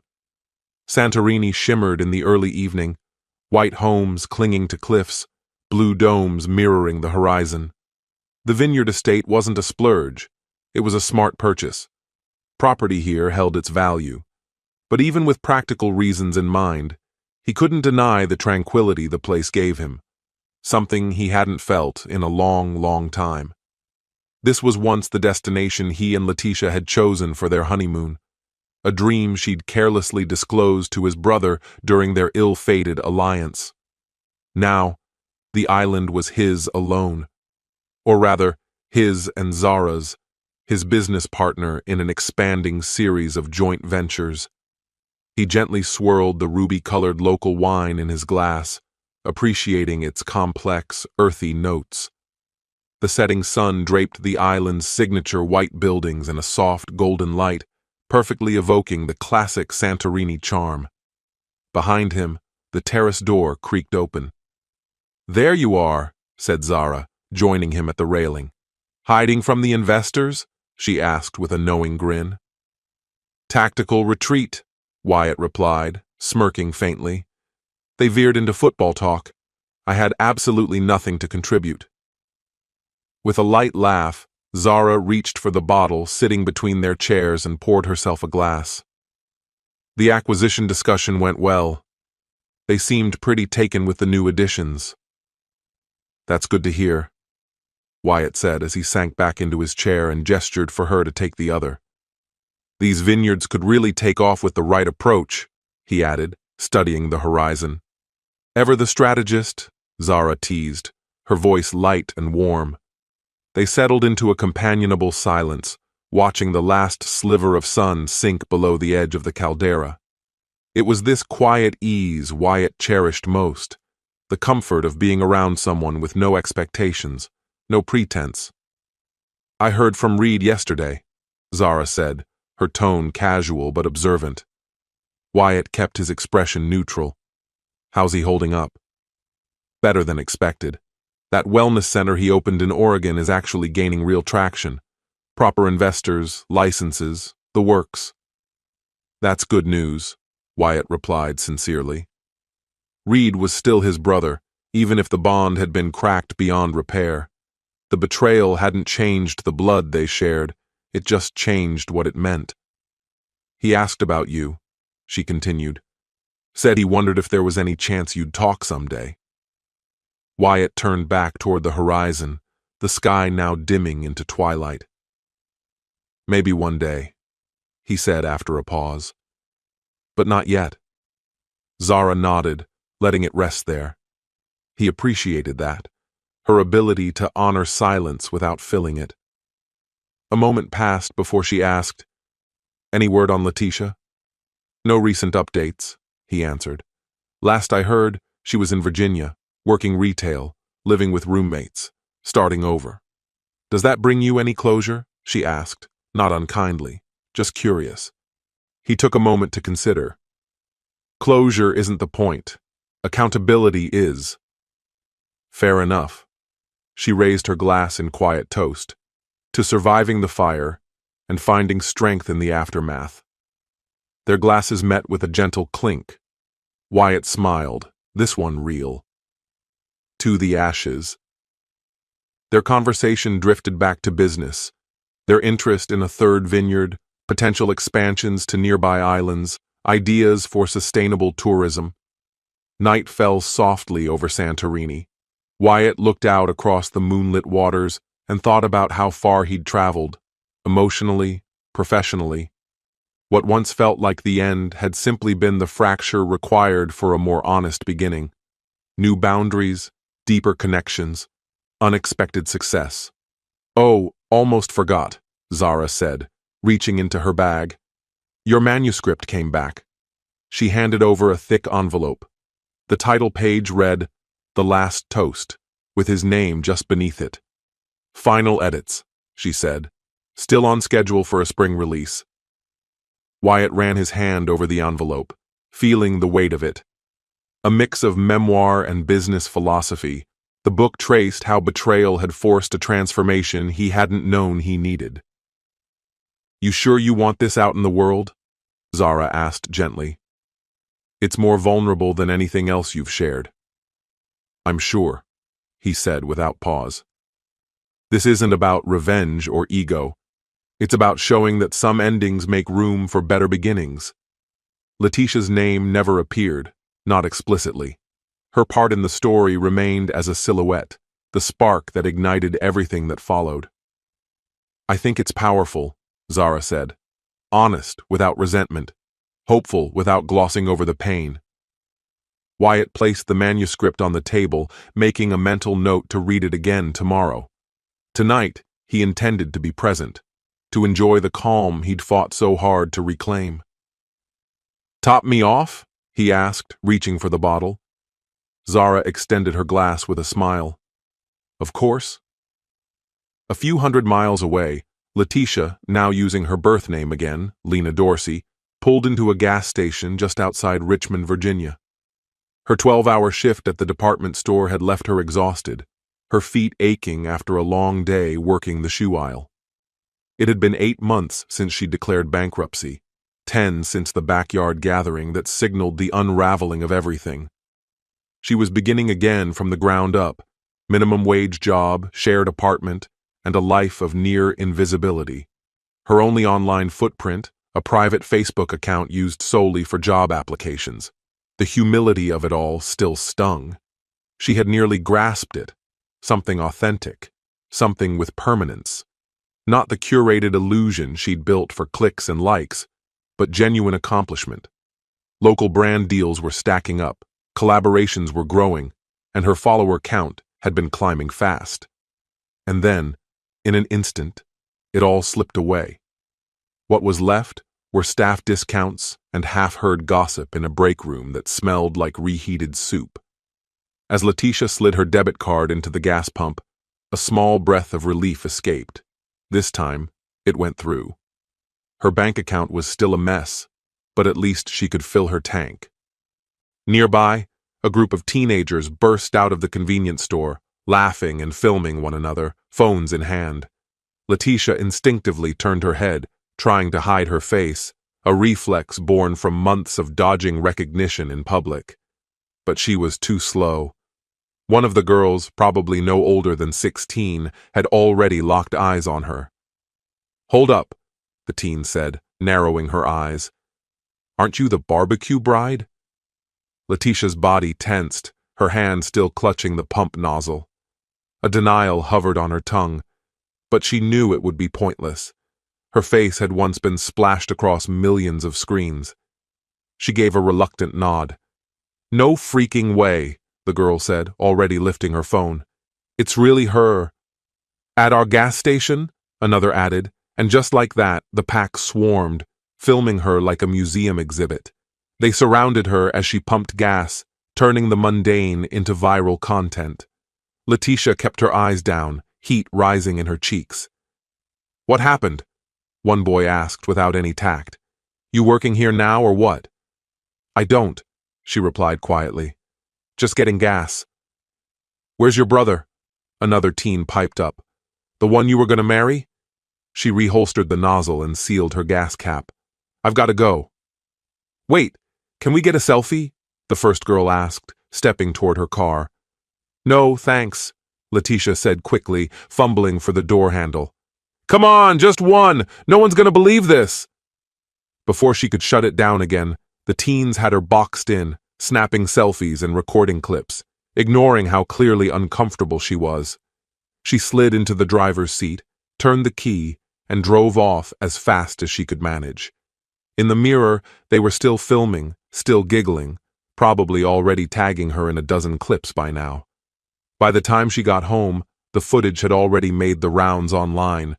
Her bargain bin phone, bought when she'd started cutting expenses, buzzed with a message from someone she used to know. "Is this you?" it read, with a link attached. The video was titled, "From Internet Star to Gas Station Attendant, The Downfall of Letitia and Davis." It had already passed 50,000 views, and it wasn't even dinner time yet. Letitia shut the app without replying. She was too drained to deal with another round of digital humiliation. Would it ever end? Or was she doomed to be forever linked to that one unforgettable disaster? Inside the apartment she shared, her roommates were sprawled on the couch watching TV, unaware of her past. She'd made sure to keep it that way, used her legal name, kept her answers vague when she'd responded to the roommate ad. "Rough shift?" one of them asked as she passed. "Same old," Letitia said with a half smile. "Just gonna shower and crash." In her small bedroom, the cheapest one in the apartment, Letitia finally let the weight of the day settle on her. It had been nearly a year, and people still recognized her, still remembered that. No matter how far she tried to move forward, the story clung to her like smoke in her hair. She opened her laptop, a basic model she'd bought with her first paycheck from the store, and hesitated before launching the browser. Her better judgment warned her not to, but she typed her name anyway. There it was, the teen's video, already trending. Gossip sites had latched onto it. Alongside were the same old headlines, about her bankruptcy, the lawsuit that had gone nowhere, and her mysterious retreat from the online world. And in the sidebar, one headline froze her blood. Wyatt Carrington's The Last Toast hits #1. Memoir of Betrayal becomes breakout hit. She clicked the article despite herself. Curiosity overpowered shame. The photo at the top showed Wyatt at a book signing, calm and polished. Standing next to him, hand resting on his shoulder, was Zara Mitchell, in a way that didn't read as just professional. The article gushed about the book's raw honesty, its emotional depth. It didn't name her outright, but anyone who knew the backstory could connect the dots. The memoir had become a national conversation, hailed for its vulnerability and insight. Wyatt had managed to turn their shared collapse into his triumph. Meanwhile, she was being ambushed by teenagers at a gas pump. She slammed the laptop shut, unable to read more. It wasn't just that she was still standing while he soared. It was that he had taken the wreckage of their story and built something meaningful from it, while all she had left was survival. Flat on her back, staring at the ceiling, Letitia let the truth sink in. 10 months ago, her life had been full of influencer campaigns and social media metrics. Now, she was debating whether she could afford new shoes for work. The universe, she thought grimly, had a sick sense of irony. Her phone buzzed again. Another alert. The video was approaching 100,000 views. Letitia powered the phone off entirely. Just for tonight, she needed the noise to stop. The next day promised more of the same, folding rows of cotton under the sterile hum of store lighting, inching forward on the long road away from the internet's favorite humiliation. It had been 18 months since she became a meme, that woman at the backyard proposal. The memory lingered, but she was moving, slowly, on. Miles away in Seattle, behind the curtain of a TEDx stage, Wyatt Carrington skimmed through his note cards one last time. His invitation had come after a surprise twist. The Last Toast, his memoir, had exploded in popularity, 26 weeks on the bestseller list, and far beyond the business audience he had once targeted. 5 minutes, Mr. Carrington, came a soft reminder from a crew member. Wyatt nodded, tucking the cards away. This wasn't a quarterly forecast or a sales pitch. This was personal. Every word had roots in pain and healing, not spreadsheets. Out front, the MC was wrapping up the introduction. The man who'd lost everything publicly and climbed back, one piece at a time. The crowd clapped. The lights waited. He adjusted his collar, inhaled evenly, and stepped out into the brightness. The glare met him first, then the sight of faces, rows of them, watching, listening already. He took his mark and let a brief pause stretch before speaking. A year and a half ago, I stood motionless while my fiancée asked my brother to marry her, he began, the words slicing through the room. And yes, someone filmed it. You could feel the shift in the air, curiosity becoming stunned silence. The moment, now known online as the barbecue proposal, wasn't spontaneous. It was carefully staged, a performance meant to shatter me for clout, he said, his tone composed but edged with resolve. Whispers fluttered across the seats. Some had read the book. Most had never heard the story in his voice. I said nothing that day, not one word, and that silence became the cornerstone of my recovery. Over the next 18 minutes, Wyatt didn't just relive a betrayal. He recounted a transformation. He shared how the wreckage of his public humiliation had demanded he rebuild intentionally, piece by piece. How being stripped of everything gave him the chance to find what actually mattered.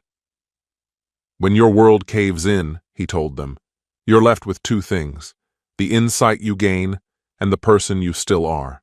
The rest, you get to reinvent. He talked about drawing lines without bitterness, taking ownership without excuses, achieving success without revenge. He never once mentioned the names Letitia or Reed. They were my fiancé and my brother. That's all you need to know, he said. Their identities aren't the point. The growth is. As he neared the end of his talk, his eyes met the audience more directly, his voice lowering to anchor each phrase. People often ask if I've forgiven them, he said. The answer's not simple. Forgiveness is rarely tidy. But here's what I do know. I don't carry rage anymore. I'm not waiting for apologies, and I refuse to be a footnote in someone else's betrayal. He paused, letting the silence stretch again, this time intentional, earned. Real strength isn't found in revenge, no matter how tempting that path is. It's in becoming someone no one can destroy the same way twice. Then, with a quiet exhale, he delivered his closing line. They tried to write my ending. A flicker of a smile surfaced. I rewrote the whole damn story. The room erupted. Applause thundered, growing into a standing ovation as the final word hung in the air. Wyatt dipped his head in gratitude and stepped down from the platform. A staffer moved in quickly with congratulations, but he was already looking past them, searching for Zara. Well? He asked, though her expression said more than words could. She pulled him into a hug. You were honest. You were grounded. You were everything that speech needed to be. Her words mattered more to him than any audience reaction. Over the past year, their connection had evolved into something real, based not on convenience, but on vulnerability and shared truth. "The meet and greet?" a coordinator asked, motioning toward a room buzzing with readers. "Let's do it," Wyatt said. Zara reached for his hand as they walked. "How's it feel?" she asked softly. He paused, reflecting.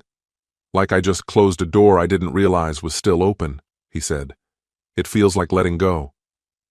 For the next 90 minutes he spoke with strangers who saw themselves in his story, shaking hands, signing books, and listening with an open but steady heart. He gave pieces of himself, but not too many. He remained present, but whole. Later that night, in their hotel room, Wyatt stood in silence at the window. The lights of Seattle shimmered in the distance like stars. Everything had changed, but not all loss was destruction. In his case, it had cleared the ground for something stronger to be built. Sorrow had become insight. Betrayal had turned into direction. Pain had forged purpose. Zara came up behind him and rested her head near his shoulder. "A penny for them?" she asked. "Just thinking," he said, wrapping an arm around her, "about how some endings are actually something else." She leaned in closer. "And this one?" He met her gaze, unmasked, fully present. "This one's a beginning," he answered. 5 years had slipped by since the barbecue debacle that once captured the internet's attention. Now, Wyatt Carrington stood inside the centerpiece of his third vineyard estate, calmly overseeing his team as they finalized the setup for an exclusive private event.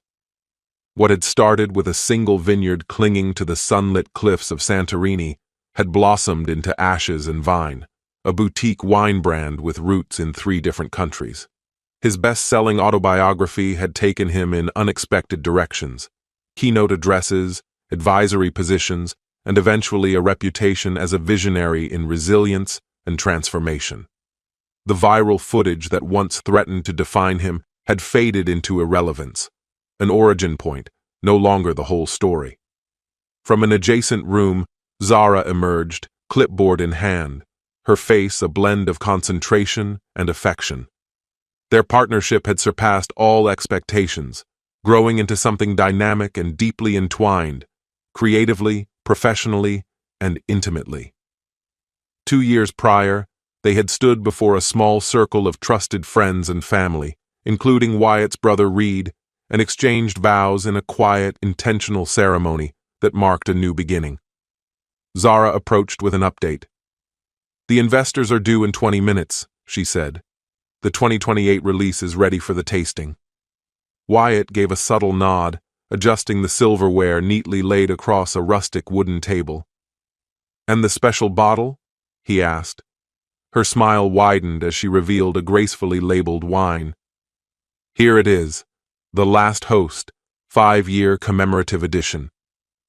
Each year, they produced a limited vintage to honor the moment that rerouted their lives, not with bitterness, but with reverence for transformation.